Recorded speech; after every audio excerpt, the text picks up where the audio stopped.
Good evening and welcome to the Nevis Newscast for today, Tuesday, July 7th, 2015. I am your presenter, Bronte Swanston Hendrickson.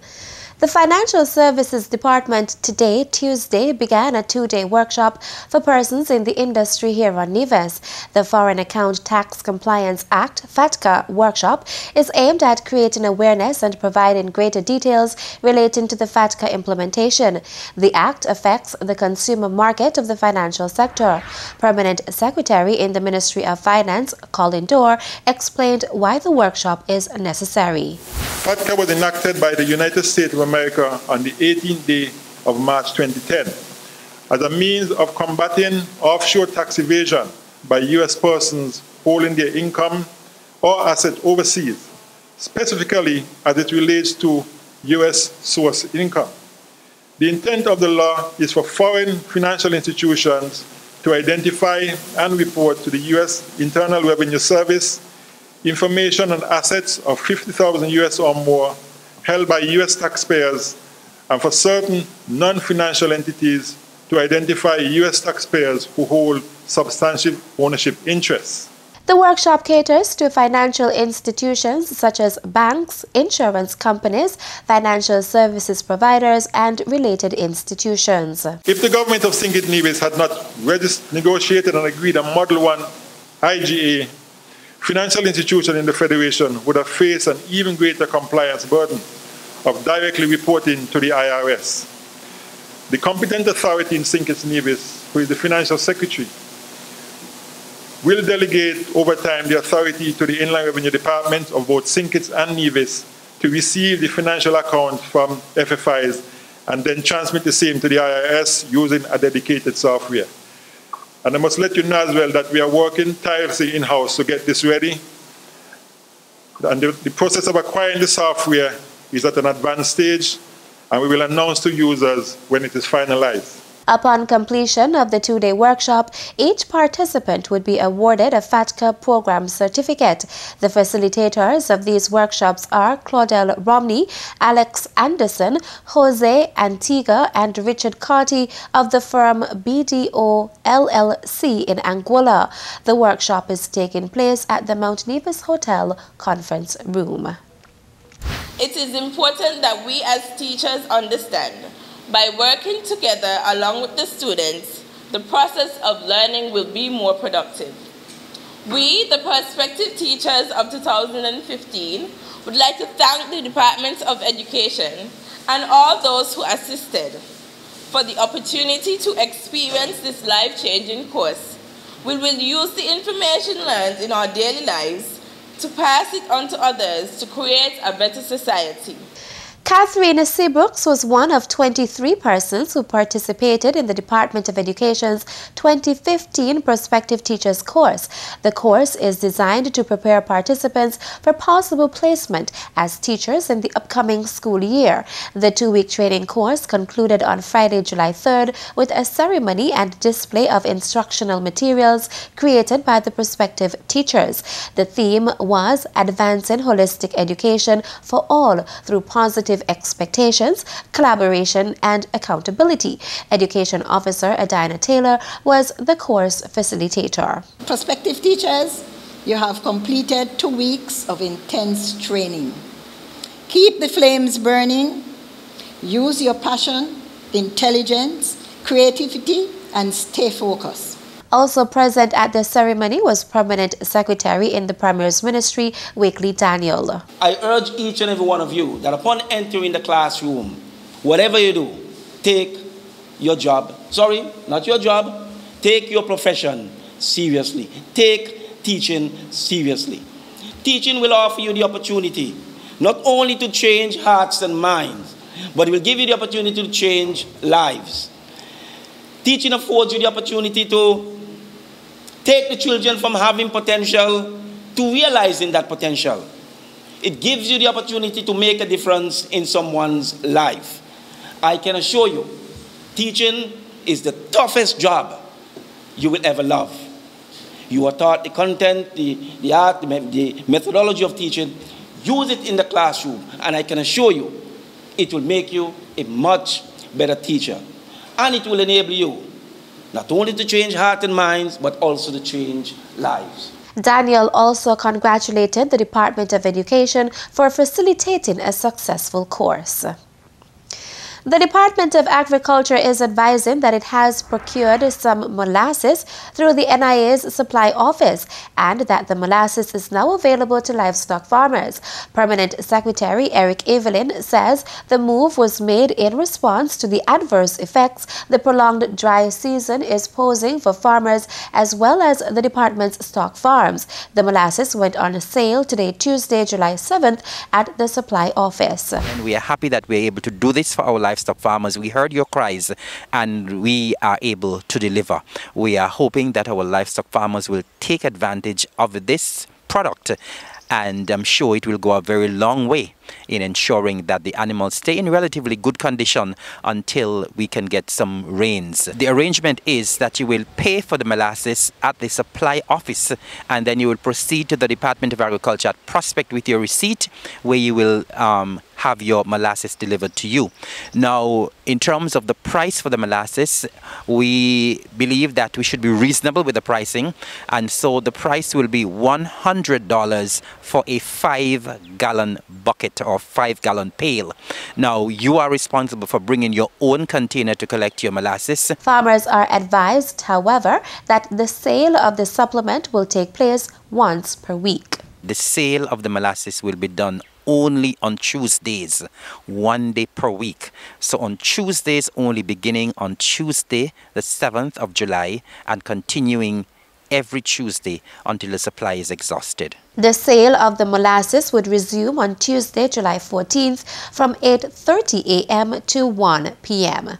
Coming up, I would have heard all the talk and I would have heard some of the songs, and frankly speaking, there's nothing really to trouble what is coming tomorrow night. The details after this break. Yeah, tell me when you're ready. Give me some space, give me some space, give me some space. Give me some room and make me mash up the place. Culture was nice. And what's that? This is going to be the nicest culture. Welcome back. The University of the West Indies UWI Open Campus is offering a variety of courses at their certificate levels through their Open Campus services on Nevis. Isabel Byron, site coordinator at the UWI Open Campus, told us about the short courses which are being offered. This year, so far, we have 30 persons registered who are presently doing the course in supervisory management. A number of teachers are registered on that course, principals and senior teachers, and we also hope we can offer other courses. For those courses you do need a minimum of 10 persons to register, and the problem is that sometimes you don't get enough people. These are courses that you get a certificate for. They are UWI organized courses, and if persons come forward, as we said, on demand, if persons come with ideas, areas that they're particularly interested in doing, we are very open to it, provided we can get the resource people to teach the course, because for these you need persons on the island or possibly to come over from St. Kitts, right, to teach the course. Byron stated that the UWI Open Campus is also looking for prospective course facilitators. We've been approached by a few people this year, and we're going to follow up with them, persons who are interested in teaching some courses, and we hope we can offer more choices for persons. But we welcome ideas from the community, and we know that there are a lot of people out there with a lot of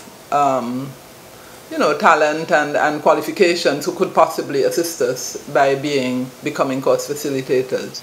We're constantly trying to look at new ways that we can innovate and offer more of what the public wishes, for UWI to be an active, community-oriented institution on Nevis. Courses in entrepreneurship, customer service, public speaking, business communication, management studies, among others, are offered at the certificate level. For more information, persons can contact Byron at the Ministry of Education at 469-0389 or visit the website www.open.uwi.edu.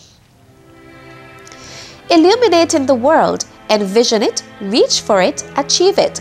That was the theme of a ceremony during which 15 students graduated from the Elizabeth Pemberton Primary School EPPS yesterday, held at the United Pentecostal Church under the patronage of Sandrine Nolan. The graduation and prize-giving ceremony saw Chairperson Carl Williams giving the welcome remarks and Principal Marion Lescott giving the school report for 2014-2015. Ermelita Elliott brought greetings on behalf of the Department of Education, while Chanel Simmons delivered the feature address and Callianne Smith made the valedictory speech. Top student Samuel Otis was presented with the Premier's Nevis Teachers Union and Hope at Riviere House Awards for Best Results and Test of Standards, the LEFCO Award for Best Social Studies Results, the Hope Nevis Award for Noteworthy Academic Consistency, the Terrace Door Astra Nicholas, Judith Paris Rollins, Brownhill Communication, Fitzroy and Patricia Williams, and Excelsior Learning Center Awards. Placing second was Steve Walters, who received the Nevis Cooperative Credit Union Award for Best Mathematics Results, the Principal's Excellence Award, the Hope Nevis Award for Admirable Behavior, the Shelma Brooks and the Fitzroy and Patricia Williams Awards. Top girl Callianne Smith received the Isilma Liebert Award for Best Language Arts Results, the Hope Nevis Award for Outstanding Leadership Initiative, the Brownhill Communication, Fitzroy and Patricia Williams, and Excelsior Learning Center Awards. Also achieving outstanding results was Jadia Farrell, who received the Barbara Hartman Award for Best Science Results, the Excelsior Learning Center Award, and the Delvin Phillip Sports Award. Reigning Calypso monarch Keith This and That Scarborough is set to release 2 competition pieces for the Culturama 41 season. With the tracks, the reigning monarch is confident that for the first time in the 41-year history of the festival, he will repeat. The release is expected during the On the Mark show, aired on Von Radio with host Mark Brantley at 8 p.m. tomorrow evening. I would have heard all the talk and I would have heard some of the songs, and frankly speaking, there's nothing really to trouble what is coming tomorrow night. I want the fans and some critics and supporters alike to tune in tomorrow night and listen for yourself, and I'm sure the whole talk will change following tomorrow night's release. You know, musically rich, and they both recorded at Abo's Digital Studio as usual. We put a lot of work into it. You know, the arrangement is top class, if I might say so myself. You know, I've been doing some arranging for the last couple of years on my own, and assisted by Abo, of course, at his recording studio. And I think this year we came up with a wonderful piece of arrangement for both songs that will go a long way. I mean, I just enjoy both songs. Musically, lyrically, diction, clarity, everything. I think this year is wonderful. It's one of my better years, if I could say so myself. The songs being released by King This and That are entitled True Federation and Royal Defense. It deals with unity, the unity concept. It follows the what transpired in a major way after the election, not focusing on no individual. The essence of the unity government thus far, and how good it has been for the island of St. Kitts and Nevis, or the Federation of St. Kitts and Nevis. Royal Defense, of course, deal with the opponents who I am asking to please get a white flag and surrender, because the game is over. The king also commented on the standard of calypso that seems to exist in Nevis and across the region. Calypso is on the decline right across the Caribbean, and that is because, for one, you don't have as much recording as before because of the piracy of the CDs and the songs and so forth. A lot of the artists don't record anymore, and then quite a few persons just record for competition purpose, because you don't have the amount of shows open to you like yesteryear. Before time, you had a lot of shows. You had shots. Probably had all the artists coming here, or we going there and so forth. Very seldom now you get to do shows, you know what I mean? Once in a while you get to do a little show here and there. And that is what killing the art form. There's no real stage for you anymore outside of competition. Scarborough also expressed disappointment that Calypsonians in Nevis have disappeared when compared to last year's 40th anniversary celebrations. He further questioned the commitment to the art form of some persons. He, however, encourages persons to come out and support this year's festival. That's it for tonight's edition of the Nevis Newscast. I am Bronte Swanston Hendrickson. Thank you for viewing. Good night.